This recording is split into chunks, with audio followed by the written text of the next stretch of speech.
আল্লামা কাসেম নানুতুবি রহমাতুল্লাহ যখন জাহাজের ভিতরে চলছে, জাহাজের ভিতরে ওঠার পরে রে বাজার এইবার হঠাৎ করে ওই সময় চলে আসছে রমজান মাস। রমজান মাস যখন জাহাজের ভিতরে জাহাজের জন্য রওনা দিছি, এবার জাহাজ তারাবি নামাজের সময় যখন হয়ে গেছি, দেখে জাহাজের ভিতরে কোনো হাবেস সাব নাই। এবার ডাক দেয়া কইতেছেন, আল্লাহ সারা জীবন কোরআন খতম তারাবি পড়লাম, আজকে জাহাজের ভিতরে তোমার ঘর দেখার জন্য, আল্লাহর ঘর, তোমার ঘর রওজা জিয়ারত করার জন্য, তোমার ঘর জিয়ারত করার জন্য হজে রওনা দিলাম, আজকে জাহাজের ভিতরে নাকি খতম তারাবি পড়তে পারবো না। আল্লাহ আমার সিনার ভিতরে তোমার কোরআনটারে ভালো করে ঢুকে দাও, আমি তোমার কোরআনটারে পড়তে চাই। এই কথা বলার পরে ডাক দিয়া যখন কি করলেন, আল্লাহর কাছে চাইলেন। আল্লাহর কাছে চাওয়ার পর কি করলেন, আল্লামা কাসেম নানুতুবি রহমাতুল্লাহ একটা পারা কইরা ইয়াদ করে আর তারাবি পড়ায়, একটা পারা কইরা পরে আর তারাবি পড়ায়। 30 দিনে আল্লামা কাসেম নানুতুবি রহমাতুল্লাহ কোরআনের হাফেজ হয়ে যায়। হজে যাওয়ার সময় 30 দিন 30 পারা পইরা আল্লামা কাসেম নানুতুবি রহমাতুল্লাহ খতম তারাবি পড়ায়। এমন একজন মানুষ, ইন্না আরাদনাল আমানাতা আলাস সামাওয়াতি ওয়াল আরদি والجبال فأبين أن يحملنها وأشفقنا منها وحملها الإنسان إنه كان ظلوما جهولا।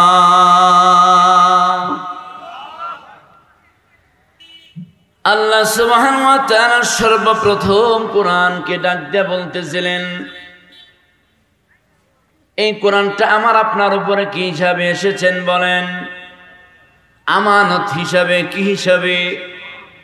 আল্লাহ সুবহানাহু ওয়া তাআলার ভাষায় আল্লাহ কোরআনের মধ্যে বলেন, ইন্না আরাদনাল আমানাতা আলাস সামাওয়াত। সর্বপ্রথম আমার আল্লাহ সুবহানাহু ওয়া তাআলা আসমানকে ডেকে ডেকে বললেন, আসমান, আমি আল্লাহ সুবহানাহু ওয়া তাআলার এই কোরআনটাকে, আমি আসমান, তুমি আসমানের উপরে আমি আল্লাহ আমানত হিসেবে রাখতে চাই। আমার এই কোরআনটা তোমার উপর আমানত হিসেবে রাখতে চাই। তখন কোরআন কি বলে?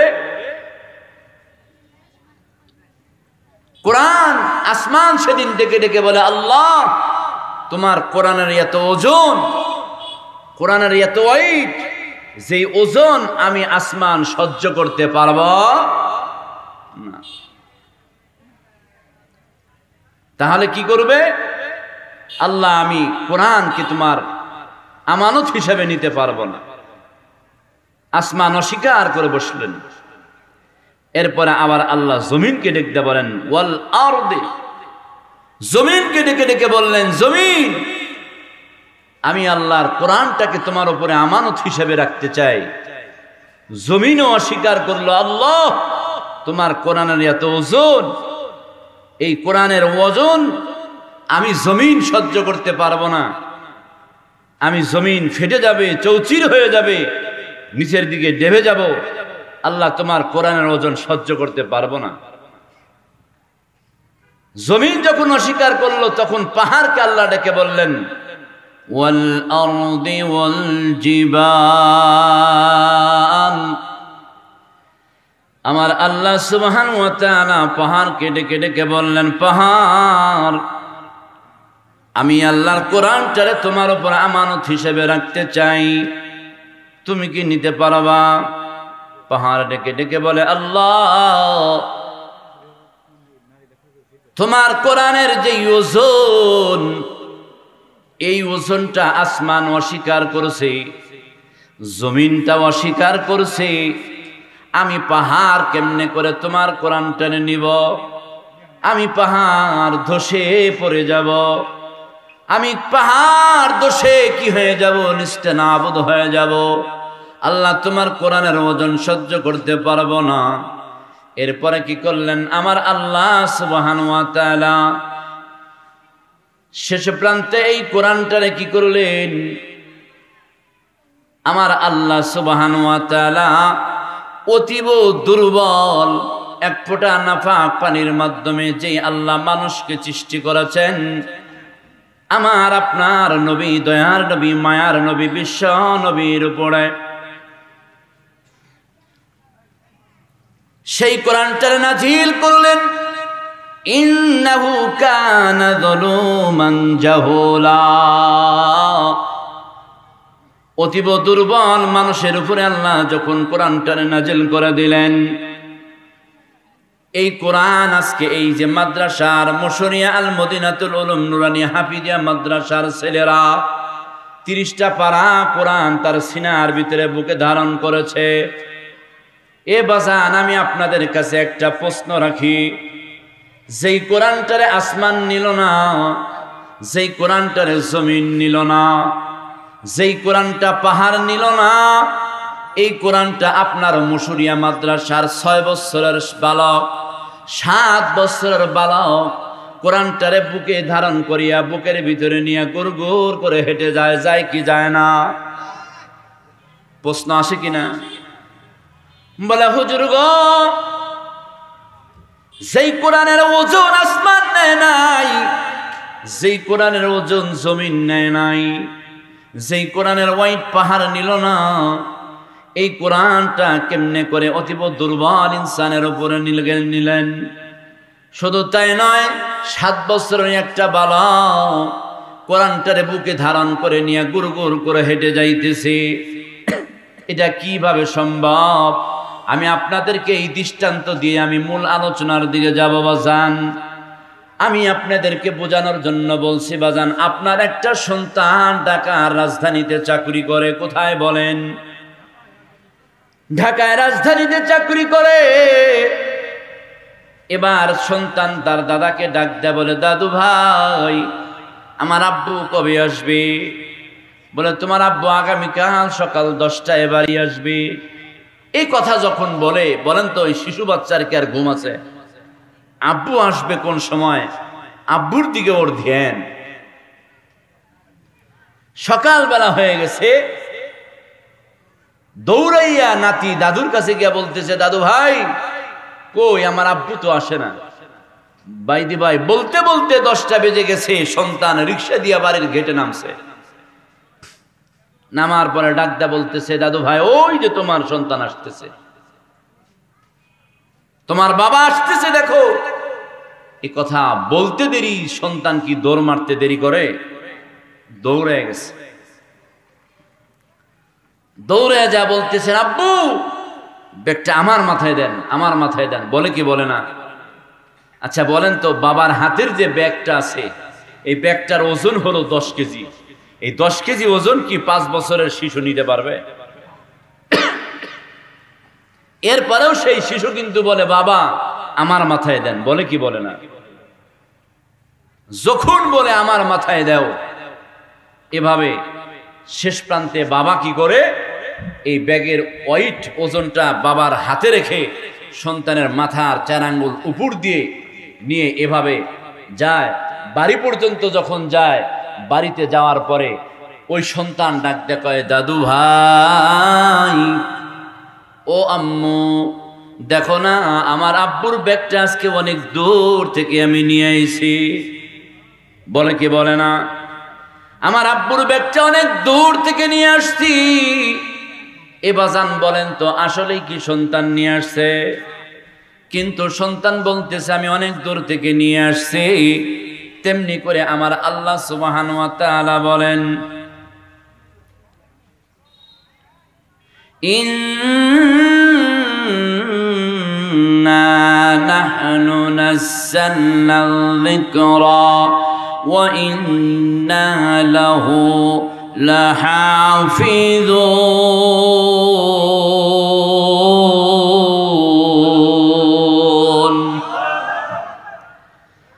ইন্না নাহনু নাযালনা যিকরা ওয়া ইন্না লাহু লাহাফিযুন। আমার আল্লাহ সুবহানাহু ওয়া তাআলা বলেন এই কোরআনটা হলো আমার। কোরআন কার বলেন? কোরআন আল্লাহর। ওই আল্লাহ ডেকে ডেকে বলেন আমার কোরআন। এই আমার কোরআনকে যারা হেফাজত করবে, কোরআনকে যারা মহাব্বত করবে, কোরআনকে যারা ভালোবাসবে, আমি আল্লাহ সুবহানাহু ওয়া তাআলা তাদেরকে ভালোবাসবো। আমি আল্লাহ সুবহানাহু ওয়া তাআলা তাদেরকে আমি হেফাজত করব। কেমনে হেফাজত করেন? ওই যে বাবার হাতের 10 কেজি ওজনের ব্যাগটা যেমন সন্তান নিতে পারবে না, নিতে পারে না, বাবার হাতের ভিতরে ব্যাগের ওজনের ওয়াইটটা তার হাতে রেখে দিয়া সন্তানের মাথার উপর দিয়া যখন নিয়ে গেছি, তেমনি করে রে বাজান আমার আল্লাহ সুবহানাহু ওয়া তাআলা বলেন আমার বান্দাদের মধ্য থেকে যেই বান্দারা কোরআনকে পড়বে, কোরআনকে হেফাজত করবে, আমি আল্লাহ স্বয়ং কোরআনের সকল ওজন আমি আল্লাহর হাতে রেখে দিয়া আমার বান্দার সিনার ভিতরে 30টা পারা কোরআন আমি আল্লাহ ঢুকে দিই। কথা বুঝাইছে? তেমনি করে আল্লাহ 30টা পারা কোরআন সিনার ভিতরে কি করছে? ঢুকে দিছে।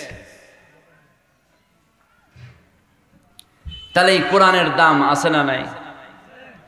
আজকে কোরআনের দাম আমরা বুঝি না। কোরআন থেকে যখন মুসলমান সরে গেছে তখনই মুসলমানদের উপরে বিপদ চেপে আসছে। কথা বলেন ঠিক কিনা?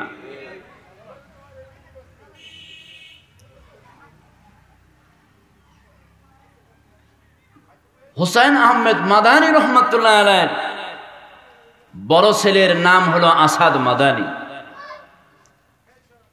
উনি একটি মালফুজাতের ভিতরে একটা আলোচনা করতে গিয়া হিন্দুস্তানের একটি ওয়াকিয়া, ছোট্ট একটি ওয়াকিয়া আলোচনা করেছেন।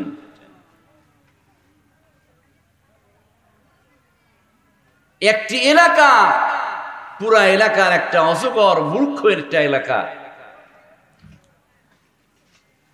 ওই এলাকার ভিতরে হঠাৎ করে একজন মানুষ মারা গেছে।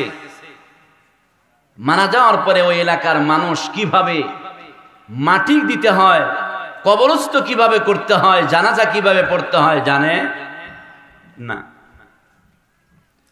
সকল মানুষ মিলে এবার চিন্তা করছে আমরা তো কিভাবে মাটি দিতে হয় বুঝি না, তবে এক কাজ করা যায়, লাশকে ধোয়া কাফনায়া আমাদের কবরস্থানটাও তো রোডের পাশে নিয়ে দাঁড়াই, দেখি কোনো হুজুর আসে কিনা, কোন ওলামা হযরত যদি আসে তাকে ধইরা আমরা কবরে কি করব, লাশটারে কবরে দাফন করব। এভাবে এলাকার সকল মানুষগুলো নিয়ে সুন্দর করে লাশকে ধোয়া কাফনায়া নিয়ে রোডের পারে বসে আছে। ঘন্টার পর ঘন্টা বসে আছে, লোকজন নাই। হঠাৎ করে একজন লোক, দাড়ি টুপিওয়ালা একজন লোক আসছে। আসার পরে লোকজন দেখে থামছে। থামানোর পরে জিজ্ঞাসা করছে, ভাই কি হয়েছে?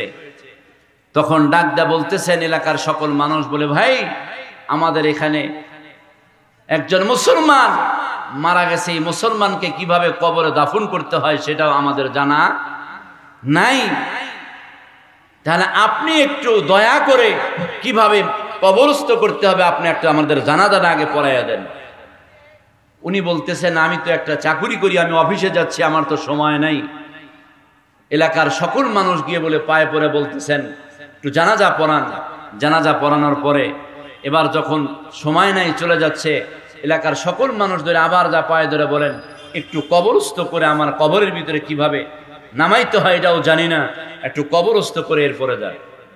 সেই ভদ্রলোক সুন্দর করে কবরের ভিতরে যেভাবে নামাইতে হয় বাস ধারি টারি দিয়া সুন্দর করে কবরস্থ করে চলে গেছেন। চলে যাওয়ার পরে ওই ভদ্রলোক অফিসে ঢোকার পরে সরকারি চাকুরিদের কাগজপাতি ডকুমেন্ট যা পকেটে হাত দিছে দেখে ওই পকেটের ভিতরে আর সেই কাগজপাতিগুলো নাই। কোথায় পড়লো কোথায় পড়লো, খুঁজতে খুঁজতে খুঁজতে খুঁজতে সব পায় না। এবার সেই এলাকার পাশে চলে আসছে। আসার পরে ডাক দেয়া বলতেছেন, এলাকাবাসীদেরকে বলতেছেন, উনার ধারণা হয়ে গেছে যে কবরের ভিতরে যে লাশ নামানোর পরে যখন উকি দিছে ওই সময় মনে হয় পকেট থেকে তার কাগজপাতিগুলো কবরে পড়ে গেছে।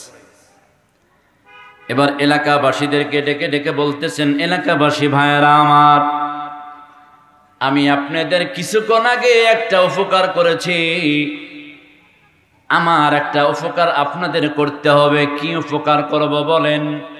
এবার ডাক দিয়ে বলতেছেন, ভাই মনে হয় আমার কিছু কাগজপাতি দরকারি, সরকারি ডকুমেন্টসের কিছু কাগজপাতিগুলো আমি এই কবরে যখন নামছিলাম সেই সময় কবরের ভিতরে হয়তো বা পড়ে গেছি, এজন্য আমার এই কবরের ভিতরে কবরটা একটু খনন করতে হবে। এলাকার সকল মানুষগুলো মিলিয়া ডাক দেয়া বলতেছেন, হুজুর আপনার বিধানে যদি না জায়েজ না হয়, আপনার বিধানে যদি চলে তাহলে আমরা ফুরতে রাজি আছি, কারণ আমাদের কোনো অসুবিধা নাই।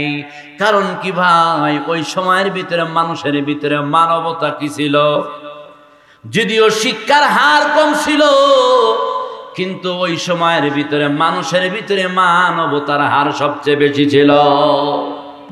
কিন্তু বর্তমান জামানায় শিক্ষিতর হার বেড়েছে ঠিকই, কিন্তু মানবতার হার একদমই জিরো। কথা বলেন ঠিক কিনা?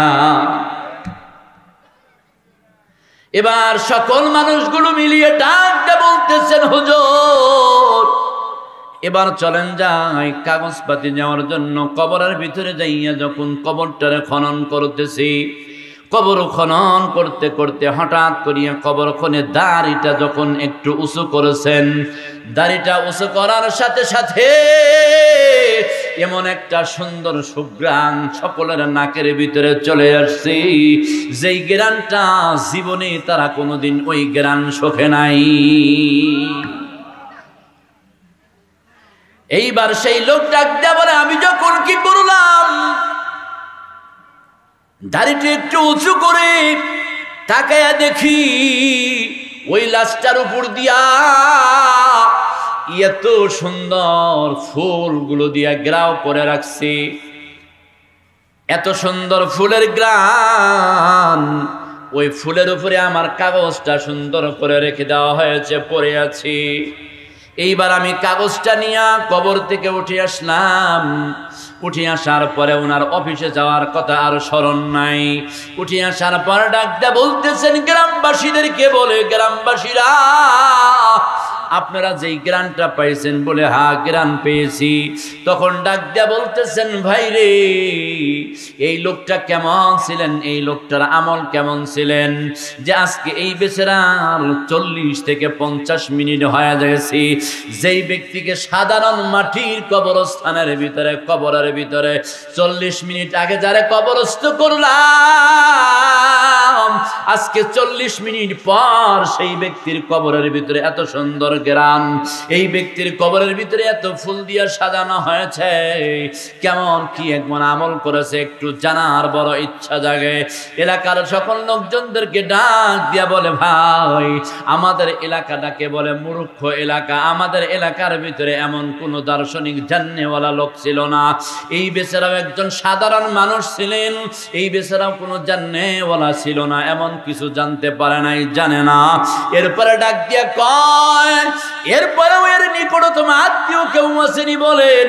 এবার এলাকার মানুষ ডাক দিয়া কয়, হুজুর গো এই বেচারার একটা মাত্র ডাক দিয়ে বলতেছেন, মা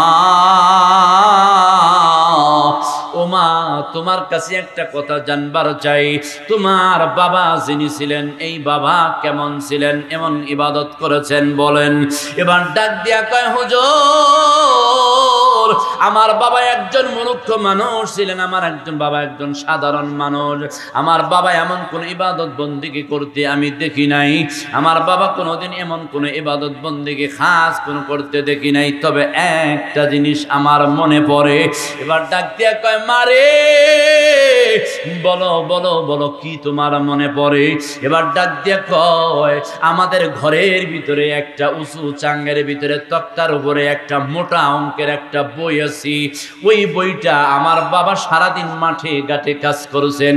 মাঠে ঘাটে কাজ করার পর সন্ধ্যার পরে আমার বাবা দেখেছি ওই বইটারে নিয়া সুন্দর করে পবিত্রতা করে অর্জন করিয়া ওযু ইস্তেঞ্জা সারিয়া সুন্দর করে বাবা কি করেছেন, ওই মোটা বইটা পড়ছেন।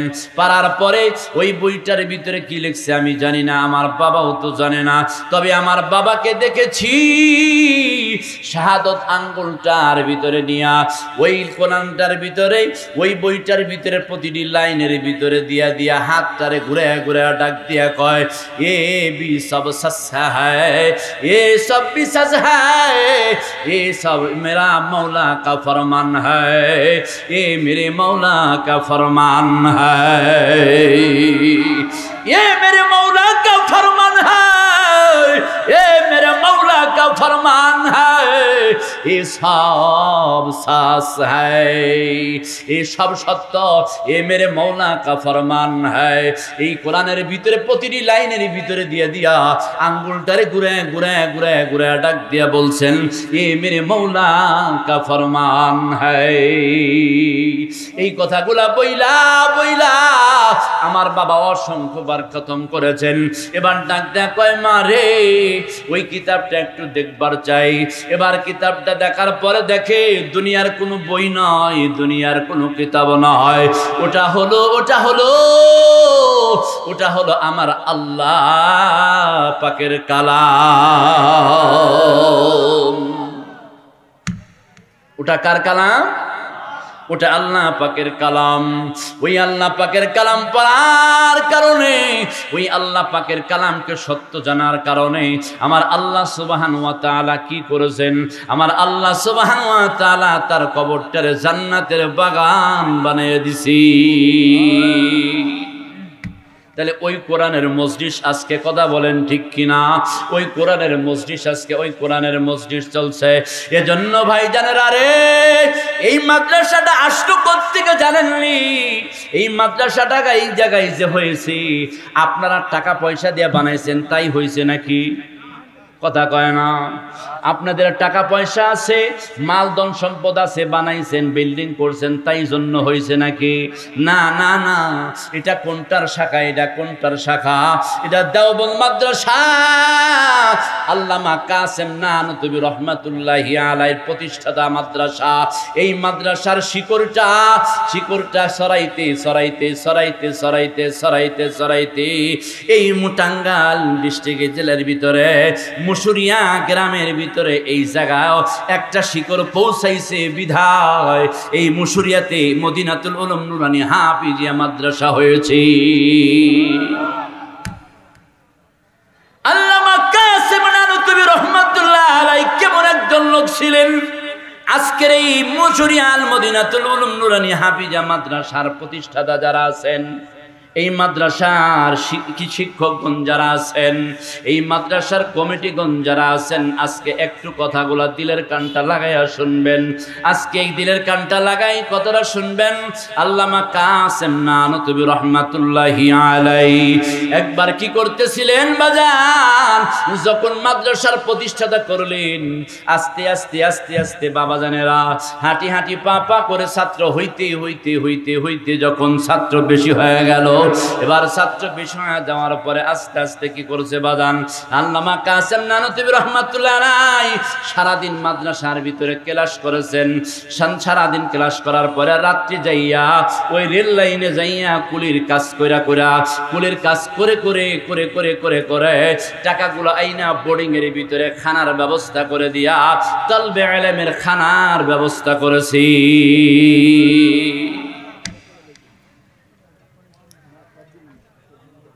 হঠাৎ করে একদিন কি করে বাজানেরা এই মাদ্রাসাটা কেমন ব্রাহ্মণবাড়িয়ার নাম শুনছেন নি আপনারা? আমার শায়েখ আল্লামা মুফতি ফজলুল হক আমিন রহমাতুল্লাহি আলাইহি, ফজলুল হক আমিন রহমাতুল্লাহি আলাইহির ব্রাহ্মণবাড়িয়া বাড়ি। ওই ব্রাহ্মণবাড়িয়া মাদ্রাসার বড় হুজুর এক সময় মাদ্রাসা ছুটি হবে, ছুটি হওয়ার সময় যখন ছুটি হইবে সকল শিক্ষকদের বেতন কিছু দেয়। সকল যখন ছুটি হয় তখন শিক্ষকদের বেতন দেয় কি দেয় না? শিক্ষকদের বেতনগুলো কিছু কিছু দিয়া শিক্ষকদের কি করে দেয়? ছুটি দিয়ে দেন। হঠাৎ করে একদিন ওই ব্রাহ্মণবাড়িয়ার মাদ্রাসার বড় হুজুর মাদ্রাসার অফিসের সামনে মনটা খারাপ করে, মনটা ছোট করে বসে আছি। বসে থাকার পর সুন্দর করে যখন বসে আছেন, ওই মাদ্রাসার একজন সাধারণ শিক্ষক আব্দুল করিম সাহেব ডাক দিয়া বলতেছেন, বড় হুজুরের মনটা খারাপ দেখা মনটা বড় কষ্ট লেগে গেছি। ব্রাহ্মণবাড়িয়ার বড় হুজুর, এই হুজুরের মনটা খারাপ কেন? হুজুরকে ডাক দিয়া কয়, হুজুর আপনার মনটা এত বিষণ্ণ কেন দেখা যায়? আপনার মনটা কেন এত ছোট দেখা যায়? এজন্য আপনার কাছে একটু জানতে চাই।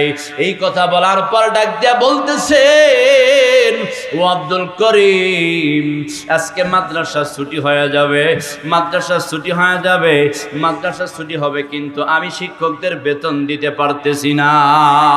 একটু জিকির করেন লা ইলাহা। কথা বন্ধ করেন, এখানে একটু কথা বলে আওয়াজ আস্তে আস্তে কথা বলুন। লা ইলাহা ইল্লাল্লাহ, লা ইলাহা ইল্লাল্লাহ। পিছনে ভাই যারা আছেন তারা সামনে আসেন। আপনারা আগে আসছেন, আপনাদের অগ্রাধিকার বেশি, সামনে চলে আসেন ভাই। সামনের ভিতরে বেশি আসেন, সবাই গেটের কাছে দাঁড়া না করে সামনে চলে আসেন।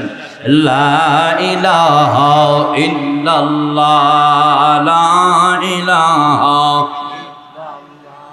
লা ইলাহা ইল্লাল্লাহ মুহাম্মাদুর রাসূলুল্লাহ সাল্লাল্লাহু আলাইহি ওয়াসাল্লাম। এই দুনিয়ার বাজানেরা, দুনিয়ার ভাইরা, একটু দিলের কানটা লাগায়া শোনার চেষ্টা করেন। এবার ব্রাহ্মণবাড়িয়ার বড় হুজুর যখনকে জিজ্ঞাসা করেছেন, হুজুর আপনার মনটা এত খারাপ কেন, মনটা ছোট কেন? ডাক দিয়া বলতেছেন, মাদ্রাসা ছুটি হয়ে যাবে, সকল শিক্ষকদের বেতন দিতে বড় ভালো লাগতো, কিন্তু মাদ্রাসার প্রধান শিক্ষক যিনি হন, শিক্ষকদের বেতন ভালো থাকলে, বড় সমস্ত শিক্ষক ভালো থাকলে প্রধান শিক্ষক ভালো। কথা বলেন, মাদ্রাসার সকল ছাত্র ভালো থাকলে প্রধান শিক্ষকও ভালো থাকে, শিক্ষকরা ভালো থাকলে প্রধান শিক্ষকও ভালো থাকে। এজন্য বাজারের ডাকতে বলতেছেন, আব্দুল করিম আজকে আমার মাদ্রাসা ছুটি হয়ে যাবে, আমার শিক্ষকদের বেতন দিতে পারি নাই, এজন্য আমার মনটা বড় ছোট, মনটা বড় কষ্ট লাগতেছে। আমার শিক্ষকদের একটু বেতন দিয়ে দিতে পারলে আমার শিক্ষকরা বড় খুশি হয়ে যাইত। আমার শিক্ষকদের বেতন দিতে পারলাম না, এজন্য মনটা বড় কষ্ট। এবার আব্দুল করিম ডাক দিয়া এই কথা বলার পরে আব্দুল করিম বাসায় চলে গেছে, বাড়িতে চলে গেছি। বাড়িতে যাইয়া ডাক দিয়া তার বিবি সাহেব ডাক দিয়া বলতেছেন, বিবিরা আজকে আমাদের ব্রাহ্মণবাড়িয়ার বড় হুজুরের মনটা বড় খারাপ। ও বিবি, তোমার গহনাগুলো আমার কাছে একটু খুলে দাও, এই গহনাগুলো খুলে দিয়া আমি দোয়া করব, তুমি আল্লাহর কাছে একটু ধৈর্য ধরো, আল্লাহ সুবহানাহু ওয়া তাআলা জান্নাতের অলংকার আল্লাহ তোমারে দান করে দিবে, তোমার জান্নাতের ভিতরে আল্লাহ অলংকার দিবে। এজন্য তুমি কি করো, তোমার অলংকার গুলো খুলে দাও। এই কথা বলতে দেরি, বিবি সাহেব কথা মানতে দেরি করে নাই। বিবি সাহেব দৌড়াইয়া গিয়া তার অলংকার গুলো খুলিয়া একটা টুকরার ভিতরে টুকরা বাঁধিয়া, একটা গাঠরি বাঁধিয়া সুন্দর করে স্বামীর হাতে দিয়ে দিছি। দেওয়ার পরে ওই প্রাণের স্বামী ডাক দিয়া বড় হুজুরের কাছে গিয়া ডাকটা বলতেছেন, হুজুর আমার বিবি সাহেবার জন্য একটু প্রাণ খুলে দোয়া চাই, আমার বিবির জন্য একটু খাস করে দোয়া করবেন, আমার বিবি যেন জান্নাতের অলংকার পড়তে পারে, জান্নাতের জন্য আমার বিবিরে আল্লাহ অলংকার দান করে দেয়। এই যে ধরেন আমার বিবির সকল অলংকারগুলো আপনার হাতে দিয়ে দিছে, এই অলংকারগুলো বিক্রি কইরা সকল শিক্ষকদের বেতনগুলো দিয়ে দেয়। অলংকারগুলা পায়া মাদ্রাসার বড় হুজুর এত খুশি হয়েছে। বড় হুজুর আল্লাহকে ডাক দিয়া কইতেছেন, আল্লাহ তোমার কাছে আমি আর কিছু চাই না গো আল্লাহ, আমি আমার কোন আমল যদি তোমার কাছে পছন্দ হয়ে থাকে, আমার একটা আমলের বিনিময় আমার আব্দুল করিমের বিবির অলংকার আল্লাহ জান্নাতে তুমি বানাইবার দাও। আমার আব্দুর রহমানের বিবির অলংকার গুলো যেন জান্নাতের ভিতরে পাওয়া যায়। আল্লাহ তুমি কি করো, আমার আব্দুর রহমানের বিবির ভিতরে সেই অলংকারের আসমত তুমি আল্লাহ ঢুকায় দাও। প্রাণ করে দোয়া করে দিছি। এজন্য বাজানেরা মাদ্রাসার বড় হুজুরের ভিতরে সবচেয়ে বড় চিন্তা, বেতন না দিতে পারলে চিন্তা, শিক্ষকরা যদি ভালো না থাকে তাহলে বড় হুজুরও ভালো থাকে না, মাদ্রাসার ছাত্ররা ভালো না থাকলে মাদ্রাসার বড় হুজুরও ভালো নাই। কথা বলেন ঠিক কিনা? এই জন্য বাজানেরা রে, একবার যখন ছুটি হয়ে যাবে আগে আগে, এবার ডাকটা বলতেছেন বোর্ডিং থেকে হুজুরের কাছে ফোন গেছে, হুজুরের কাছে খবর গেছে, হুজুর আজকে যে মাদ্রাসার ভিতরে 3 দিন ধরে বোর্ডিং এর খানার কোনো ব্যবস্থা নাই, কি করা যায়, মাদ্রাসা কি বন্ধ দেওয়া যায় কিনা? এবার ডাক দিয়া কইতেছেন, বন্ধের কথা যখন ঘোষণা করবে এবার ওই জায়গার তালবে ইলমরা ডাক দিয়া কয়, ছাত্ররা ডাক দিয়া কয়, হুজুর না না না, ইলমি দ্বীন শিক্ষা করার জন্য আসছি, না খেয়ে হলেও এই জায়গায় ইলমি দ্বীন শিক্ষা করব, কিন্তু ছুটি আমরা চাই না, ছুটি চায় না, ছুটি চায় না। এবার হুজুরের কাছে যখন এই সংবাদ চলে গেছে, হুজুর সারাদিন পরে রাত্রিবেলায় কি করেছেন বাজানেরা, রাত্রিবেলায় সুন্দর করে পুরাতন একটা জামা পরিয়া একটা গামছা কাঁধে নিয়ে রেল স্টেশনে চলে গেছি। রেল স্টেশনে চলে গিয়া কুলির কাজের জন্য গেছি। যিনি বাজানেরা এলেমের দিক দিয়া কেমন জানেননি, এলেমের দিক দিয়াও বড়, এ বাজান আল্লাহ সুবহানাহু ওয়া তাআলার দিক দিয়ে কি আল্লাহ প্রিয় বান্দাদের ভিতরেও একজন বান্দা, আল্লাহর ওলিদের ভিতরে একজন, আল্লাহর মাহবুবদের ভিতরে একজন, আল্লামা কাসেম নানতুবি রহমাতুল্লাহি আলাইহি। ইনি কে, ইনারে চেনেননি? উনারে কে মানুষ, কেমন মানুষ, আল্লাহ উনারে কেমন এলেম দান করেছিলেন। উনি সারা জীবন একবার যখন হজের দিকে রওনা দিবে, হজের ভিতরে যাবে, হজে যাওয়ার সময় সমস্ত মানুষগুলো যখন নিয়ে হজের দিকে রওনা দিছেন, আল্লামা কাসেম নানতুবি রহমাতুল্লাহ যখন জাহাজের ভিতরে চলছে, জাহাজের ভিতরে ওঠার পরে রে বাজান, এইবার হঠাৎ করে ওই সময় চলে আসছে রমজান মাস। রমজান মাস যখন জাহাজের ভিতরে জাহাজের জন্য রওনা দিছি, এবার জাহাজ তারাবি নামাজের সময় যখন হয়ে গেছি, দেখে জাহাজের ভিতরে কোনো হাবেস সাব নাই। এবার ডাক দেয়া কইতেছেন, আল্লাহ সারা জীবন কোরআন খতম তারাবি পড়লাম, আজকে জাহাজের ভিতরে তোমার ঘর দেখার জন্য, আল্লাহর ঘর, তোমার ঘর রওজা জিয়ারত করার জন্য, তোমার ঘর জিয়ারত করার জন্য হজে রওনা দিলাম, আজকে জাহাজের ভিতরে নাকি খতম তারাবি পড়তে পারবো না। আল্লাহ আমার সিনার ভিতরে তোমার কোরআনটারে ভালো করে ঢুকিয়ে দাও, আমি তোমার কোরআনটারে পড়তে চাই। এই কথা বলার পরে ডাক দিয়া যখন কি করলেন, আল্লাহর কাছে চাইলেন। আল্লাহর কাছে চাওয়ার পর কি করলেন, আল্লামা কাসেম নানতুবি রহমাতুল্লাহ একটা পারা কইরা ইয়াদ করে আর তারাবি পড়ায়, একটা পারা কইরা পরে আর তারাবি পড়ায়। 30 দিনে আল্লামা কাসেম নানতুবি রহমাতুল্লাহ কোরআনের হাফেজ হয়ে যায়। হজে যাওয়ার সময় 30 দিন 30 পারা পইরা আল্লামা কাসেম নানতুবি রহমাতুল্লাহ খতম তারাবি পড়ায়। এমন একজন মানুষ, এমন একজন মানুষ আজকে কি করছেন, কুলির কাজ করার জন্য রেল লাইনের ভিতরে চলে গেছে। রেল লাইনে চলে যাওয়ার পর, রেল লাইনে ঢুকা যাওয়ার পরে এই কুলি আছে, প্রত্যেকটা ঘাটে ঘাটে কুলি আছে না নাই? ওই কুলিরা যারা আছে, অন্য কুলি কিন্তু ওই জায়গায় এলাও নাই, আছে। এবার কাসেম নানতুবি রহমতুল্লাহ আলাইহি ওই কুলি ভাইদেরকে ডেকে ডেকে বলতেছেন, ভাই রে, আমি তো আসছি একটু নতুন একজন মানুষ কুলির কাজ করতে, তবে আমার জন্য আসি নাই, আমার সংসারের জন্য আসি নাই, আমি একটা মাদ্রাসা প্রতিষ্ঠাতা করছি। এই মাদ্রাসার বোর্ডিংয়ে কিছু তালবে ইলমরা না খেয়ে আছে। আজকে 3 দিন পর্যন্ত আমার বোর্ডিংয়ের চুলায় আগুন জ্বলে না। ও ভাই রে, আমার একটু সময় দিবা, আজকে কিছু কুলির কাজ করে যদি কিছু ব্যালেন্স হয়, টাকা হয়, সেটা আমি আমার বোর্ডিংয়ে জমা দিয়া বোর্ডিংয়ে তালবে ইলমের খানার ব্যবস্থা হবে। এবার সকলে মিলা বলছে, ঠিক আছে, তোমার যেটা পছন্দ তুমি নিবা, তুমি উঠে নিবা। এবার বসে রয়েছে, সারাদিন রেল আসে না, রাত্রি চলে যাইতেছে, ট্রেন আসে না।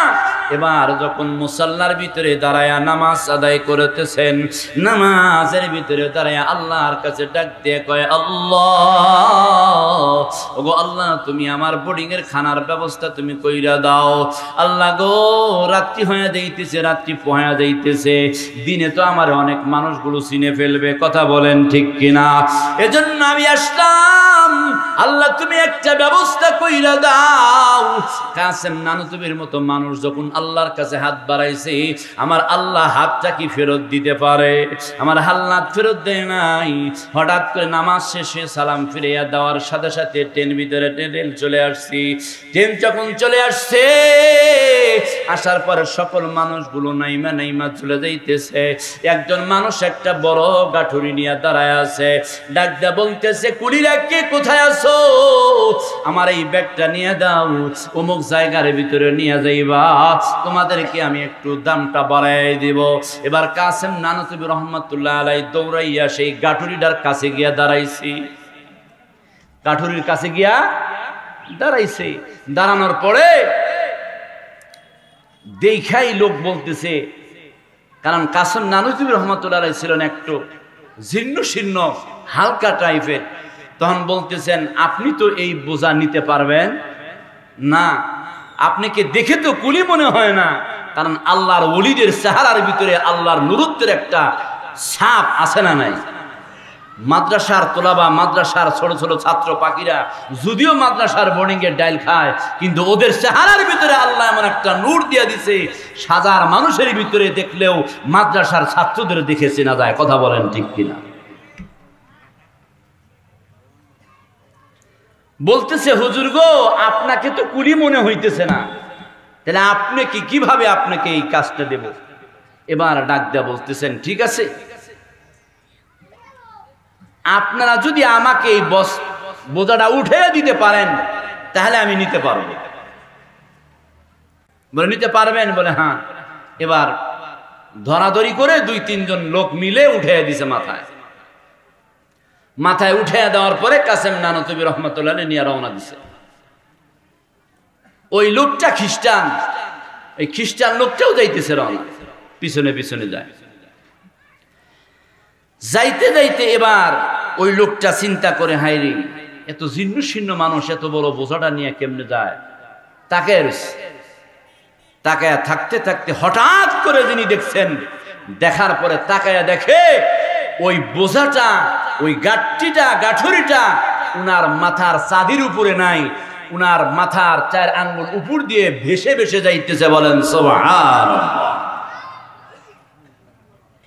এই দৃশ্যটা দেখার পরে ওই খ্রিস্টান লোকটা দৌড়াইয়া সামনে যাইয়া ডাকতে বলতেছেন, ভাই রে, কে ভাই? আপনি বসেন, নামান, তাড়াতাড়ি চালু করে আপনি বোঝাটা নামান, আমি আপনার চিনি নাই, আপনি কে গো? কোথায় থেকে আসছেন? আপনার নামটা কি বলেন? এ ভাই রে, চালু করে গাড়িটা নামাও, আমার চোখে যেই জিনিসটা দেখছি এটা বিশ্বাস করতে পারতেছি না। আমার চোখে দেখতে নিজের চোখে দেখছি, নিজের চোখে না দেখলে বিশ্বাস করতাম না। আমার নিজের চোখে দেখতেছি তোমার ভিতরে, মাথার ভিতরে সেই গাঁঠুরিটা নাই, 4 আঙ্গুল উপর দিয়ে বেশে বেশে যাইতেছি। এই কথা বলার পর আল্লামা কাসেম নানতুবি রহমাতুল্লাহ আলাইহি মনে মনে কয়, হায়রে মনে হয় ধরা খেয়ে গেলাম। আবার আল্লাহর ডাক দিয়া কয়, আল্লাহ আমার ইতিম ছাত্ররা না খেয়ে রইছে, আল্লাহ তুমি আর একটা ব্যবস্থা করে দাও, ভিত একটা করে দাও। এই কথা বলার পরে আল্লামা কাসেম নানতুবি রহমাতুল্লাহ আলাইহি যখন নামাইছেন, নামানোর পর ওই লোক ডাক দিয়া বারবার বলে, ভাই আপনার নামটা কি? বলেন বলেন বলেন, আপনি কোথায় থেকে আসছেন, আপনার পরিচয়টা কি আপনি দেন। এবার ডাক দিয়া কয়, আমার নাম হলো আবুল কাসেম। এইবার সেই খ্রিস্টান ডাক দিয়া কয়, ও ভাই আপনি কোন কাসেম? আপনি মোল্লা কাসেম নি, মৌলবী কাসেম নি? বলে মৌলবী কাসেম নি আপনি? ডাক দিয়া কয়, আমি তো কাস মৌলবী জানি না, আমি মৌলবী হতে পারছি কিনা জানি না, তবে লোকে আমারে মৌলবী বলে। আমি মৌলবী হতে পারছি কিনা জানি না, তবে লোকে আমাকে কি বলে? মৌলবী বলে। আমি মৌলবী কিনা জানি না, তবে লোকে আমারে মৌলবী বলে। এই কথা বলার পরে খ্রিস্টানের আর বোঝারও বাকি নাই, ডাক দে বলতেছেন, ও মৌলবী কাসেম, আপনারে এমন কোন লোক নাই চিনি না, আমি তো আপনারা চিনি নাই রে বাজান। ও ভাই তাড়াতাড়ি গাঠুরিটা নামান। ও ভাই শোনেন, আপনি এই জন্য এই কামে কেন আসছেন?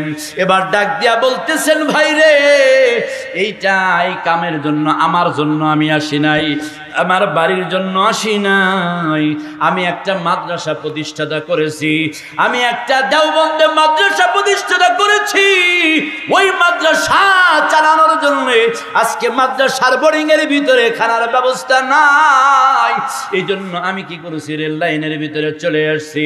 আমি একটা কাজ করার জন্য এই ভিতর থেকে মজুরি যা পাইব, এই টাকাটা নিয়ে বোর্ডিং এর ভিতরে যাইব, বোর্ডিং এর ভিতরে দিয়ে একটু কিছু খানার ব্যবস্থা হবে আমার ছাত্র। এই কথা বলার পর ডাক দিয়া বলতেছেন, মৌলবী কাসেম, ও মৌলবী কাসেম শোনেন শোনেন, আপনি আর দেরি কইরেন না, আপনি একটু আপনার হাতটা আমার কাছে দেন, আমার দিয়া আপনি আমারে কালেমা পইরা মুসলমান বানায়া দেন। আশহাদু আল্লা ইলাহা ইল্লাল্লাহু ওয়া আশহাদু আন্না মুহাম্মাদান আবদুহু ওয়া রাসূলুহু।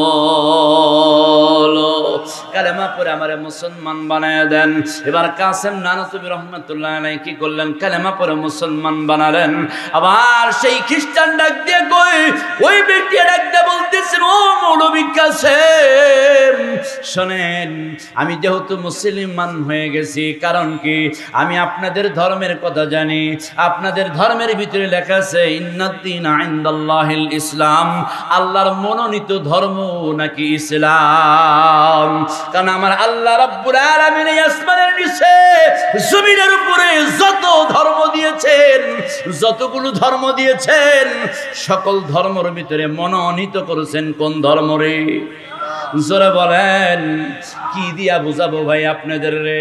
আজকে বর্তমান জামানায় আমাদের যেই সরকার চলতেছেন, বর্তমান নিজেকে নির্বাচন যখন আসে, প্রতিটি যখন নির্বাচন আসে, দল থেকে যেই ব্যক্তির মনোনয়ন পত্র দেয় সেই তো পদপ্রার্থী হয়। কথা বলেন ঠিক কিনা? দল থেকে যাকে মনোনয়ন দেয় সেই মনোনয়ন পদপ্রার্থী। কিন্তু ওই একই দল থেকে যদি আরো 5 জন দাঁড়ায়, আরো 6 জন দাঁড়ায়, 5 জন দাঁড়াইছে, ওই 5 জন কি মনোনয়ন পদপ্রার্থী নাকি? ওই 5 জন হলো বিদ্রোহী পার্টি, স্বতন্ত্র পার্টি। কথা কোন ঠিক কিনা? ওদেরকে বলে স্বতন্ত্র, ওদেরকে বলে কি বলে বিদ্রোহী পার্টি। একজন যাকে দিছে মনোনয়ন পত্র সেই মনোনয়ন পদপ্রার্থী। এই জন্য বলে বাজান, আসমানের নিচে জমিনের উপরে আল্লাহ যত ধর্ম দিয়া দুনিয়ার জমিনে পাঠাইছেন, সকল ধর্মরে আল্লাহ মনোনয়ন পত্র দেয় নাই। একমাত্র মনোনয়ন পত্র দান করেছেন আমার আল্লাহ ইসলাম ধর্মরে। এজন্য ডাক দেয়া কয় মাওলানা, যেহেতু এই ধর্মটারে আল্লাহ মনোনয়ন পত্র দিছে, এই ধর্মটার কালেমা আমারে পড়ায়া মুসলমান বানায়া দেন। উনি কালেমা পইরা মুসলমান যখন হয়ে গেল, মুসলমান বানায়া দেওয়ার পরে ডাকতে কয় হুজুর, এই গাঠুরি আমার জন্য নিয়ে আসছিলাম, এই গাঠুরির ভিতরে মাল সামানার টাকা পয়সা আছে, এই গাঠুরিটার আমার লাগবে না, এই গাঠুরিটা আপনার মাদ্রাসার বোর্ডিং এর জন্য আমি দান করে দিলাম। এই হলো সেই মৌলভী কাসেম নানতবী, যেই মৌলানা কাসেম নানতবী রহমাতুল্লাহ আলাইহি যেই প্রতিষ্ঠাতা করেছেন দেওবন্দ মাদ্রাসা। এই মাদ্রাসার শিকড় গুলা যখন কি করেছেন, এই শিকড়টা এমনি এমনি আসে নাই, বড় বড় আল্লাহ ওয়ালারা এই গাছের গোড়ায় পানি ঢালার কারণে আজকে এই মাদ্রাসাগুলা প্রতিষ্ঠিত হয়েছে। কথা বলেন ঠিক কিনা? বড় বড় ওলিদের হোসেন আহমেদ মাদানী, রশিদ আহমদ গাঙ্গুহি, এরা যারা কি করেছেন, আর কাল্লামা কাসেম নানতবী রহমাতুল্লাহ আলাইহি, কারি তৈয়ব সাহেব রহমাতুল্লাহি আলাইহি, এরা মেহনত করে, যেই মেহনত ইসলাম নামক গাছের গোড়ায় পানি ঢালার কারণে আজকে ইসলাম এত সুন্দর ইসলাম পেয়েছে। আমরা কথা বলেন ঠিক কিনা? আজকে সেই মাদ্রাসার দেওবন্দ মাদ্রাসার শিকড় সরাইতে সরাইতে সরাইতে আজকে সারা বাংলাদেশ নয়, সারা বিশ্বের ভিতরে যতগুলো মাদ্রাসা আছে, আজকে শুধু তাই নয়, এই মুশরিয়া আল মদিনাতুল উলুম হাফিজা মাদ্রাসার একটা, ওই দেওবন্দের একটা শিকড় এখানেও পৌঁছাইছে, এজন্যই এখানেও মাদ্রাসা হয়েছে। কথা বলেন ঠিক কিনা? এই জন্য বলে বাজানারা, হাফেজে কোরআনদের কত মর্যাদা, কত মর্যাদা। এই মাদ্রাসারা কত বন্ধ, কত সুন্দর করে, কত কষ্ট করে এই মাদ্রাসা প্রতিষ্ঠিত হয়েছে। হাফেজ সাহেবদেরকে আজকে বর্তমান জামানায় কিছু আমাদের মতো কিছু মানুষ আছে, ওলামা হযরত দেখলেই অ্যালার্জি বাড়ে, মাদ্রাসার ছাত্রদের দেখলেই অ্যালার্জি আছে না নাই? কথা কয় না?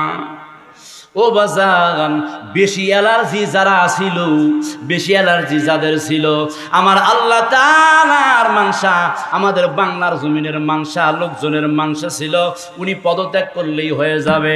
আমার আল্লাহ সুবহানাহু ওয়া তাআলা বলেন, এ বান্দারা তোরা জানোস না ও এত অন্যায় করেছে, এত অন্যায় করেছে বান্দারে, ওরা তোদের মানসা হলো ও পদত্যাগ করলেই হয়ে যাবে। না না না, আমার মানসা হলো দেশ ত্যাগ করতে হবে। কথা বলেন ঠিক কিনা? এজন্য আমার আল্লাহ তার দেশ ত্যাগ করাই দিছে, আছে না নাই? এজন্য বলি, ও দুনিয়ার বাজার, এই দুনিয়ার বাজানেরা, মাদ্রাসার তোলাবাদেরকে ভালোবাসা দরকার আছে না নাই? জোরে বলেন, মাদ্রাসার তোলাবাদেরকে ভালোবাসার দরকার আছে না নাই? মাদ্রাসার তোলাবাদের কেমনে ভালোবাসবো? আমার আল্লাহই তো বলেছেন, আমার আল্লাহই তো ভালোবাসছেন। আমার আল্লাহ পাক রব্বুল আলামিন কোরআনকে যারা হেফাজত করে, কোরআনকে যারা মহব্বত করে, কোরআনকে যারা ভালোবাসে, আমার আল্লাহ স্বয়ং তাদেরকে কি করে? জোরে কয় না? তাদেরকেও আমার আল্লাহ ভালোবাসেন, তাদেরকে আমার আল্লাহ স্বয়ং ভালোবাসেন। মাদ্রাসার তোলাবাদেরকেও যারা ভালোবাসবে, আমার আল্লাহ তাদেরকেও ভালোবাসবে। মাদ্রাসার তোলাবা আলেমদেরকে যারা ভালোবাসে, তাদেরকেও কে ভালোবাসেন? আল্লাহ রাসূল হাদিসের ভিতরে বলেন, ক্বালান নবী সাল্লাল্লাহু আলাইহি ওয়াসাল্লাম, আল মারউ মা মান আহাব্বা, যাদের সাথে যাদের মুহাব্বত, তাদের সাথে তা। মান তাশাব্বাহা বিকওমিন ফাহুয়া মিনহুম, যে জাতি যেই জাতিকে মুহাব্বত করবে, ভালোবাসবে, যে জাতি যেই জাতির সাথে সম্পর্ক রাখবে, ও জাতি ওই জাতির সাথেই কাল মাহশর ময়দানে উঠবে। আল্লামা নজরুল ইসলাম কাসিমি উনি একটা আলোচনা করেছিলেন, মাদ্রাসার তোলাবাদের সম্পর্কে আলোচনা করে উনি বললেন, এক মাদ্রাসার ছাত্ররা, মাদ্রাসার দফতরি যিনি মাদ্রাসার কাজ করেন, ছাত্রদের খানাদানার ব্যবস্থা করেন, বাবুর্চি, উনারে সকলেই সহজ সরল মানুষ, ওনারে গরু করে ডাকতো, গরু। পোলাপান হাসতামশা করতো, ই করতো, এই গরু গরু। একদিন বৃষ্টি নামছে, বৃষ্টির সময় বহুত কষ্ট করে খানাটা নিয়ে এসে মাথায় আনার পরে এবার সব ছাত্ররা জাকর ধরছে, এই গরু এত দেরি হইল কে? বুঝেন নাই? খানা খানার এত দেরি। সহজ সরল মানুষ, সহজ সরল মানুষের যদি রাগ ওঠে, ওই রাগটাও কিন্তু আবার কি বেশি থাকে, কঠিন কঠিন না? যখন ওই সময় গরু কইছে তখন ওর রাগ উঠে গেছে, দৌড়ে মাদ্রাসার মোহতামিম সাহেবের কাছে গিয়ে বিচার দিচ্ছে, মোহতামিম সাহেব, আমি আর চাকরি করব না। কি করব না? চাকরি করব না। কেন? কারণ আপনার মাদ্রাসার ছাত্ররা সব বেদব। কিসে? বলে আমার এই তো আজকে এত কষ্ট করে খানা আনছি, দাও আমারে গরু কর। তো হুজুর তো বুঝে ফেলাইছে যে সহজ সরল মানুষ রাগ উঠছে, এই কথা বইলা বাড়ি চলে গেছে। বাড়ি চলে গেছে, যাওয়ার পরে রাত 3টার সময় এসা মোহতামিম সাহেবের দরজায় এসে নক করতেছে। ডাকার পরে যখন ডাক দিছে, আসার পরে বলছে, কি ব্যাপার, তুমি আসছো কেন? এবার ডাক দেয়, কয় হুজুর, আমি তো রাগ করে চলে গেছিলাম, আপনার মাদ্রাসায় চাকরি করব না, কিন্তু চাকরি করব। কেন? এতদিন চাকরি করছি না দেখা, এখন চাকরি করবো দেখা। কি কয়? এতদিন চাকরি করছি না দেখা, না যাই না, আজকে চাকরি করবো যাই না দেখা। বলে কারণ কি? তখন কারণ ডাক দেয়া, কয় হুজুর, আমি যখন মাদ্রাসায় থেকে রাগ কইরা তলবে এলেমদের কাছ থেকে রাগ কইরা চলে আসলাম বাড়িতে, রাত্রিতে কিছুক্ষণ খানা দানা খাইয়া আমি শুয়ে আছি। শুয়ে থাকার পরে হঠাৎ করে আমার বড় কষ্ট লাগতেছে। মাদ্রাসায় থেকে আসলাম, আমার ভালো লাগতেছে না, মাদ্রাসার তোলাবাদের দেখতেছি না, ভালো লাগে না। হঠাৎ কইরা ডাক দিয়া বলতেছেন, ঘুমার ঘরে চলে গেছে। ঘুমায়া যখন গেছি, ঘুমার পরে ডাক দিয়া বলতেছেন, আমি যখন ঘুমায়া গেছি ভাই, ও হুজুর, আমি যখন ঘুমায় গেছি, আমি তাকে দেখি কিয়ামত ময়দান কায়েম হয়ে গেছে। কিয়ামত ময়দান কায়েম হয়ে গেছে। ফুলচেরাতের রাস্তা 30,000 বছরের রাস্তা, কত হাজার বলেন? 30,000 বছরের ফুলচেরাতের রাস্তা পার হইতে হবে। এই 30,000 বছরের রাস্তা যখন পার হবে, এই ফুলচেরাতের রাস্তা চুলের চাইতেও চিকন, হীরার চাইতেও ধার, এত সুন্দর তো চিকন রাস্তা, এই রাস্তা দিয়ে আমাকে পার হইতে হবে। এই রাস্তা দিয়ে যখন কি করব, আমি পার হতে পারবো কি পারবো না, আমি বড় ফিকিরে আছি, চিন্তায় আছি। হঠাৎ করে যখন আমি কি করলাম, আমি যখন তাকে রইলাম, ফুলচেরাতের রাস্তায় পারে আমি ব্রিজে পা দিব কি দিব না, আমি পার হতে পারবো কি পারবো না, এই ফিকিরে যখন আছি, হঠাৎ করে দেখি কিছু মাদ্রাসার ছাত্ররা দৌড়াইয়া আসতেছে। দৌড়াইয়া আসার পরে যখন ফুলচেরাতের রাস্তার উপরে পা দিছে, পা দিতে দেরি, বিশ্ব রড হইতে তাদের আর দেরি হয় নাই। মাদ্রাসার তোলাবারা যখন ফুলচেরাতের রাস্তায় পা দেওয়ার সাথে সাথে যখন বিশ্ব রোড হয়ে গেল, রাস্তা যখন হয়ে গেছে, তখন সবাই দৌড়াইয়া পার হয়ে যাইতেছে। হঠাৎ করে মাদ্রাসার একজন ছাত্র আমার পিছনের দিকে তাকায় দেখে আমি আব্দুল্লাহ পিছনে পড়ে আছি।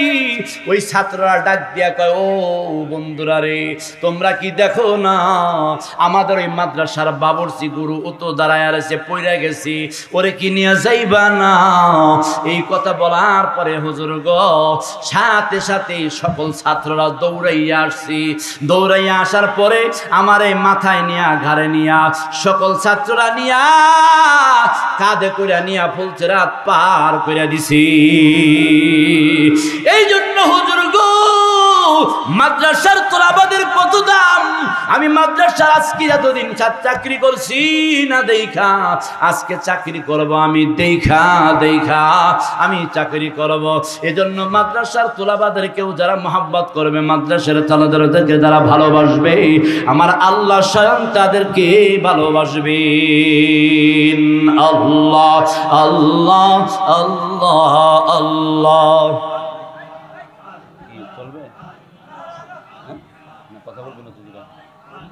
পরে ঠিক আল্লাহ আল্লাহ আল্লাহ আল্লাহ আল্লাহ আল্লাহ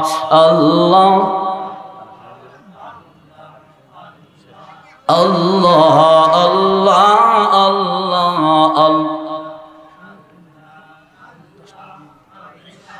আল্লাহ আল্লাহ আল্লাহ আল্লাহ আল্লাহ লা ইলাহা ইল্লাল্লাহু মুহাম্মাদুর রাসূলুল্লাহ সাল্লাল্লাহু আলাইহি ওয়াসাল্লাম। এই বাজানের আমি আমার শেষের দিকে আলোচনার শেষ দিকে চলে আসছি বাজান। একটা হাবেস সাহেবের কথা বলে আমি আমার আলোচনার দিকে শেষ করব। বাবা এই দুনিয়ার বাজান, আপনারা যারা বাবা আজকে এখানে বসেছেন, আপনাদের সন্তান এই মুসুরিয়া মাদ্রাসায় আছে না নাই? আমার আপনার অনেকের সন্তান মাদ্রাসায় রয়ে গেছে। জামালপুর মেলান্দ থানা 1 বছর মাহফিলে গেছি বাজানেরা।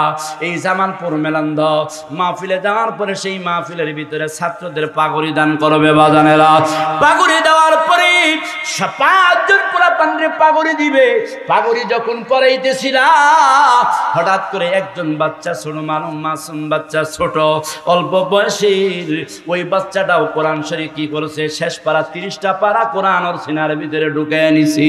30টা পারা কোরআন যখন সিনায় ঢুকাইয়া ওকে যখন আজকে পাগড়ি পরাইয়া দেওয়া হবে, এই পাগড়ি পরাইয়া দেওয়ার কারণে সকলদেরকে ডাকছেন। হুজুর ডাক দিতেছেন। প্রধান যখন হুজুর ঈশা যখন ডাক দেয়, প্রত্যেকটা ছাত্রদের মাথায় পাগড়ি পেঁচাইয়া দিবে। ওই বাচ্চাটা যতই কাছে আসে ততই কান্না করে। এবার হুজুর ডাক দেয়া বলতেছিলেন, হুজুর ছাত্র, এ বাবা তুমি কেন কান্না করতেছো? বাবা তোমার কান্নার কারণটারে জানবার চাই। এবার ডাক দিয়া কয়, যখন হুজুর জিজ্ঞাসা করছেন, এই ছাত্রটা আরো বেশি করে কান্না করতেছে। এবার ডাক দিয়া কয়, বাবা বলো বলো বলো, তুমি কেন কান্না করতেছো? তোমার কাছে একটু জানবার চাই। এবার ডাক দিয়া কয়, হুজুর গো, আপনি যত শুনবার চান তাহলে বলি। আজকে যে আপনি কি করছেন, আজকে যে আপনি যেই বাড়িতে খানা খাইয়া, যেই গরুর গোশত দিয়া খানা খাইয়া আজকে স্টেজে এসে বয়ান করতে আইছেন, বয়ান করতেছেন, ও হুজুর এর একটা বিশাল একটা কাহিনী আছে। বলে কি কাহিনী বলো? এবার ডাক দিয়ে কয়, আমার বাবা ছিলেন একজন বড় ধনাঢ্য ব্যক্তি, আমার বাবা ছিলেন একজন কোটিপতি, কিন্তু বাজান আমার বাবা কি করলেন, আমার বাবা একদিন এক গ্রামের একটা মসজিদের মাহফিলে গিয়েছিলেন, মাদ্রাসার একটা মাহফিলে গিয়েছিলেন। মাদ্রাসার মাহফিলে যাওয়ার পর হাফেজ সাহেবদের কি করেছেন, পদমর্যাদার কথা যখন হাফেজ হুজুর আলোচনা করেছেন, একজন হাফেজের কত মর্যাদা দিবেন, এই হাফেজের মর্যাদা সম্পর্কে আলোচনা করতে গিয়া হাফেজের মা বাবার কথাও আলোচনা করছেন। একজন হাফেজে কোরআনের মা বাবার কত সম্মান হবে, একজন হাফেজের বাবার কত ইজ্জত আল্লাহ কিয়ামতের ময়দানে দিবে, একজন হাফেজের মাকে আল্লাহ কত সম্মান ইজ্জত তাকে করবে। এই সন্তান এই বিষয়ে আলোচনা শোনার পরে, আমি স্কুলের ছাত্র ছিলাম, আমি একজন ফার্স্ট বয় ছাত্র ছিলাম, আমি ক্লাস 5-এ বৃত্তি পাইছিলাম, আমি বৃত্তি পাওয়া ছাত্র। 5-এ যখন পড়ি, আমার বাবা আয়েশা ডাক দিয়া বলতেছেন, বাবা চলো যাই চলো যাই, আগামীকাল সকালবেলা জামালপুর অমুক মাদ্রাসায় তোমারে আমি ভর্তি করে দেব। আজকের কারণ কি? কারণ কি বাবা? বলে আমি হাফেজে কোরআনের বাবা হতে চাই। কি হতে চায়? জোরে বলেন, কি হতে চায়? হাফেজে কোরআনের বাবা হতে চায়। আমি হাফেজে কোরআনের বাবা হব। আজকে হাফেজে কোরআনের বাবার দাম নাই, ইঞ্জিনিয়ারের বাবার দাম আছে, ডাক্তারের বাবার দাম আছে, ম্যাজিস্ট্রেটের বাবার দাম আছে, কথা কয় না। কিন্তু বাজানেরা একটা কথা মনে রাখো, একটা কথা মনে রাখো, হাফেজে কোরআনের বাবার কত মর্যাদা তোমরা দুনিয়াতে বুঝবা না। আজকে আমাদের টাঙ্গাইল ডিস্ট্রিক্টের গর্ব এই নাগরপুর থানার সালেহ আহমেদ তাকরিম, নাম শুনছেন নি আপনারা? এই সালেহ আহমেদ তাকরিম যারা কি করলেন, যারা কি করলো বাজান, এই বাংলাদেশের বিশ্বের মানচিত্রের ভিতরে বাংলাদেশের লাল সবুজের পতাকাটার দামটা বাড়াইয়া দিছে। তাদের দাম নাই, কিন্তু 11 জন প্লেয়ার 11টা খেলার পরে একটা রাষ্ট্রকে হারাইয়া যারা বিজয় অর্জন করে আসে তাদের আস্তবাসের ছাদ কাইটা সারা ঢাকার শহর ঘুরায়, কিন্তু হাফেজ সালেহ আহমেদ তাকরিমিল জায়গা হয় না। কথা কও ঠিক কিনা? কিন্তু কিয়ামতের ময়দানে বুঝবা সালেহ আহমেদ তাকরিমের দাম কত আর ওই মহিলা খেলোয়াড়দের দাম কত। কথা কয় না? জোরে বলেন। ভয় পাইতেছে না? এখনো কি বয়ের দিন আছে? কথা কয় না, হ্যাঁ? কারণ হক কথা কইলেই তো খালি কয় যে নু, কি কয়? কথা কয় না। এই কণ্ঠ কে দিছে বলেন? কে দিছে? তাহলে কথা হচ্ছে কার? যে আল্লাহর কালাম। কণ্ঠ কে দিছে? আল্লাহ দিছে। হাত কার? এ পা কার? চোখ দিছে কে? আপনি কার? আমি কার? নেতারা কার? এই কথা কয়। তাহলে সবকিছু দিছেন আল্লাহ, আল্লাহর নামে কথা হবে, ভয় কিসে? হ্যাঁ? এইবার হাফেজে কোরআনের বাবা এই কথা বলার পরে হাফেজ সাহেব ডাক দিয়ে বলতেছেন, হুজুর গো, আমার বাবা বড় শখ নিয়া, বড় আশা নিয়া, বড় বুক ব্যথা নিয়া আমার মাদ্রাসায় ভর্তি করার জন্য নিয়ে আইছি। আমার মাদ্রাসায় ভর্তি করে দিছে। ভর্তি করে দেওয়ার পর ভর্তি করে দিয়ে আমার বাবা যখন বাড়িতে যাবে, বাড়িতে যাওয়ার পথে রাস্তায় রোড অ্যাক্সিডেন্ট করে আমার বাবা মারা যায়। রোড অ্যাক্সিডেন্ট করে আমার বাবা ওই দিনে মারা যায়। কিন্তু আজকে সেই ছাত্র আমি, সেই হাফেজ আব্দুল করিম আমি, সেই বাবার সন্তান। আজকে আমি 30টা পারা কোরআন আমার সিনার ভিতরে ঢুকাইছি। আজকে হুজুর গো, আপনি আমার মাথায় পাগড়ি পরায় দিবেন, কিন্তু আমার বাবা আজকে আমার এই মজলিসে নাই। আমার যখন হাফেজে কোরআন যখন ইয়াদ শেষ হয়ে গেল, যখন আমার কোরআন সবক শেষ হয়ে গেল, আমি আমার মার কাছে গিয়া বললাম, আমার হুজুর ডাকতে বললেন, তোমার খতম শেষ হয়ে গেছে, অমুক দিন মাহফিল হবে, পাগড়ি নিবা। আমার বাবার কাছে, আমি মার কাছে গিয়া বললাম, মারে, আমার যে হাফজ শেষ হয়ে গেছে। আমার বাবা তো বলছিলেন, এ বাবা তুমি যদি হাফেজে কোরআন হও, গরু জবাই করিয়া আমি কি করব, এলাকার মানুষদেরকে দাওয়াত খাওয়াবো। ও মা, আজকে আমি হাফেজে কোরআন হয়েছি ঠিকই, আমার বাবা তো আর নাই, আমার বাবা নাই। আজকে কি করব মা গো, আমাদের তো এখন দিন পাতি চলে না, কি করব মা, বলো বলো বলো। এবার মায়ের গলার ভিতরে একটা সেন ছিলেন বলান, এই সেনটা তার বাবা বানিয়ে দিছিলেন। এবার ডাক দিয়া ওই সেনটা মা সন্তানকে খুলে হাতে দিয়া, সন্তানের হাতে দিয়া কয়, বাবা রে, এটা তোর বাবার দেওয়া সেন, এই সেনটা নিয়া বাজারে বিক্রি কইরা গরুর মাংস না মাদ্রাসার ভিতরে আজকে অনুষ্ঠান হবে।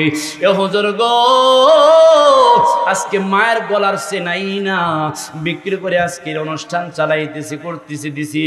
কিন্তু হুজুর গো, আজকে আমার বাবা বাইসা নাই, বাবা যদি বেঁচে থাকতো আমার বাবা কি পরিমাণ খুশি হইতো। আজকে আমি মায়ের যে ঋণ হইলাম, এই মায়ের চেনটা বিক্রি কইরা আজকে দাওয়াতের অনুষ্ঠানের ব্যবস্থা করেছি। হুজুর, মায়ের ঋণ আমি শোধ করতে কেমনে পারবো না। এবার ডাক দিয়া হুজুরের চোখের পানি ফেলে দিয়া বলেন, ও হাফেজ সাহেব, না না না, তুমি হাফেজে কোরআন তুমি ঋণ শোধ হয়ে করতে পারবা তা না, না, তুমি ঋণ না, তোমার মায়ের যে সেন্টটা আছে, এই সেন্টটা যে দিয়া দিছে আমার আল্লাহ, তোমার মায়ের সেন জান্নাতে আল্লাহ দিয়া দিবে। এবার হাফেজে কোরআন ডাক দিয়ে কয়, ও হুজুর, আমার জনম দুঃখিনী মা এখনো বেঁচে আছে ওই পর্দার আড়ালে। আজকে ওই যে পর্দার আড়ালে মহিলা প্যান্ডেলে আমার মা বসে আছে, আমার মা বসে আছে, আমার বাবা বেঁচে নাই। আমার মার জন্য একটু দোয়া করবেন। এ দুনিয়ার বাজার আজকে হাফেজে কোরআন যারা আজকে মাদ্রাসার ভিতরে যারা হাফেজে কোরআন হবে, যারা হাফেজে কোরআন হবে আজকের এই মাহফিলে, আজকের এই দিনে, ওই হাফেজে কোরআনের মা আর বাবার সেইতে দামি আজকের এই দিনে এই মাজলিসে এই প্যান্ডেলে দ্বিতীয় আর কেউ নাই। আছে? জোরে বলেন, আছে? দ্বিতীয় আর কেউ নাই, কেউ নাই। কারণ কি জানো নি?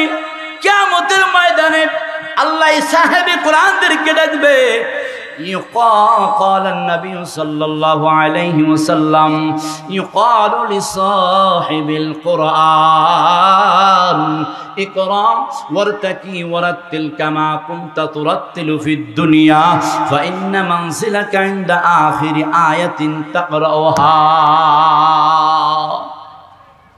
আল্লাহ রাসূল বলেন ইউকালু লিসাহিবিল কোরআন কিয়ামতের ময়দানে এখন আসেন ওইটা কথা যে আল্লাহ কোরআনের কিয়ামতের ময়দানে যখন মাহশর ময়দান কায়েম হয়ে যাবে মানুষ যখন পিপিলিকার মতো অর্থাৎ কি দিয়ে বুঝাবো আপনারা যখন ধানের সময় চারা ফলায় না বীজটা বলে কি বলে বীজটা ফলায় না ধান সুন্দর করে মাটি কমপ্লিট করে সুন্দর করে পানি দিয়ে ধানের যখন বীজটা ফলানোর পরে ওইটা বীজটা গজায় ওঠে না যেভাবে উঠতে থাকে কিয়ামতের ময়দানে সকল মানুষগুলো এভাবে উঠতে থাকবে ওঠার পরে যখন হিসাব নিকাশ শুরু হবে আমার আল্লাহ তার সাহেবে কোরআনদেরকে ডাকবে কাদেরকে ডাকবে কথা কয় না কাদেরকে ডাকবে يقال لصاحب القرآن اقرأ সাহেবে কোরআনদেরকে ডাকবে এ সাহেবে কোরআন কারা যারা কোরআনের বিরোধিতা করছে তারা কথা কয় না যারা কোরআনের আলেমদের বিরোধিতা করছে তারা যারা আলেমদেরকে যুগের পর যুগ বছরের পর বছর কারাগারের ভিতরে রাইখা দিছে তারা নাকি বলেন না না তারা সাহেবে কোরআন হতে পারে না তারা সাহেবে কোরআনের দুশমন কথা বলেন এ বাজান সাহেবে কোরআন হলো তারা হাফেজে কোরআন হলেন যারা সাহেবে কোরআন হবে তারা এই সাহেবে কোরআনদের ব্যবস্থা করে দিছে যারা এই সাহেবে কোরআনদেরকে সাহেবে কোরআন হবে কারা এই সাহেবে কোরআনদের হেল্প করছে যারা এই জন্য আমার আল্লাহ পাক বলবেন আল্লাহ রাসূল বলেন ইকরাল সাহিবিল কোরআন সাহেবে কোরআন এই কোরআন ওয়ালারা আসো আসো ইকরা তুমি পড়তে থাকো ইকরা ওয়ারাতিল কামা কুনতা তুরাতিলু ফিদ দুনিয়া দুনিয়ার ভিতরে বসে বসে যেমনে করে তুমি কোরআন পড়তা কিভাবে পড়তা ইয়াসিন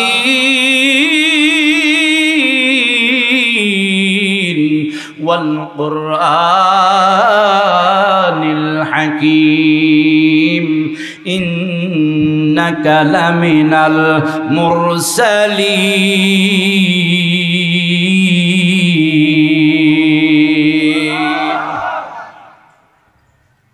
ইকরা ওয়ারতাকি ওয়ারাতিল কামা কুনতা তুরাতিলু ফিদ দুনিয়া ও সাহেব কোরআন তোমরা আসো দুনিয়ার জমিনে বয়া বয়া ফজরের পরে বয়া বয়া সূর্য উদয়ের আগ পর্যন্ত 3টার সময় হাফেজে কোরআনরা উঠে রাত্রি কয়টার সময় ওঠে বলেন রাত্রি 3টা 3:30টার সময় 4টার সময় হাফেজে কোরআনরা উঠা এই ছোট মাসুম বাচ্চাগুলা হাউজুররা কি করে ড্যাগের ভিতরে শুধু 3টা বাড়ি দেয় 3টা বাড়ি দিতে দেরি হাফেজে কোরআনদের বেড বিছনা সব গোছাইতে দেরি হয় না কথা বলো এই হাফেজে কোরআনরা যখন কোরআন পড়তে থাকে এভাবে বলতে থাকবে এবার সাহেবে কোরআন আসো পড়তে থাকো আর চলতে থাকো পড়তে থাকো আর চলতে থাকো ইকরা ওয়ারতাকি ওয়ারাতিল কামা কুনতা তুরাতিলু ফিদ দুনিয়া ফাইন্না মানজিলাকা ইনদা আখির আয়াতিন তাকরাউহা পড়তে পড়তে পড়তে তোমার আয়াত যেই জায়গায় শেষ হয়ে যাবে তোমার স্থান হবে সেই জায়গা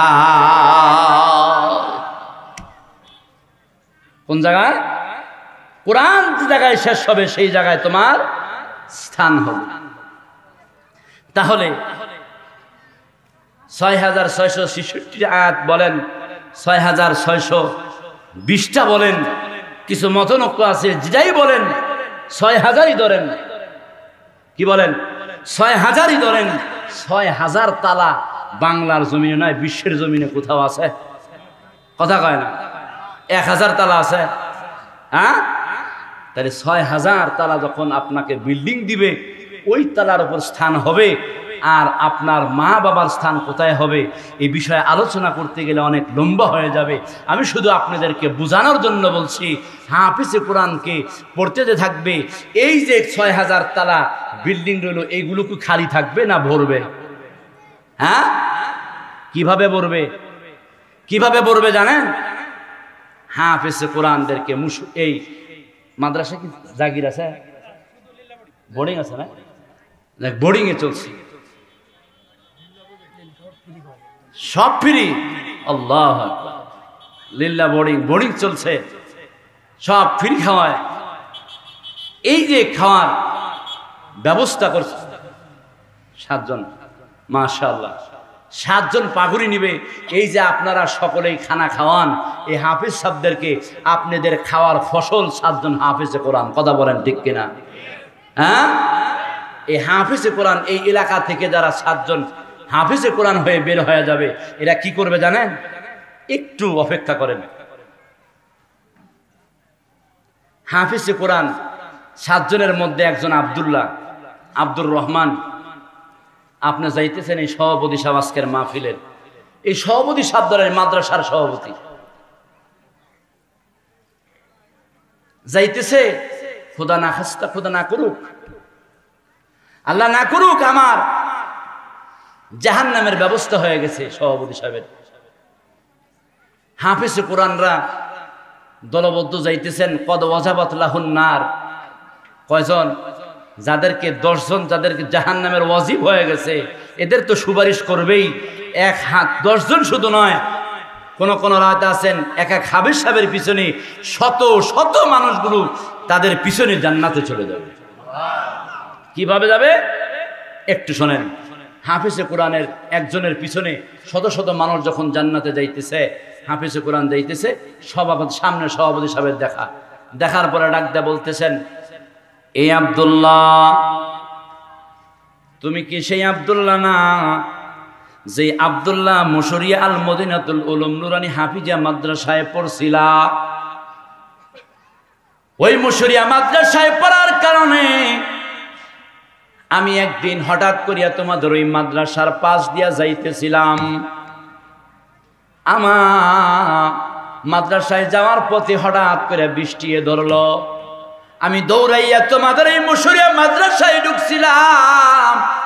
ঢোকার পরে দেখি তোমরা সকলে কোরআন পড়তেছিলা। হঠাৎ করে দেখি 3টা ছিদ্র সিয়া পানি পড়তেছি। পানি পড়ার কারণে আমি যখন তোমাদের দেখলাম সকলে কোরআনটারে বুকে নিয়ে দাঁড়ায় রইছ, কষ্ট হইতেছে, 3 দিয়ে সিয়া পানি পড়তেছে। এই দৃশ্যটা দেখে আমার ভালো লাগে নাই। হঠাৎ করিয়া আমি হাফেজ সাহেবকে ডাকলাম।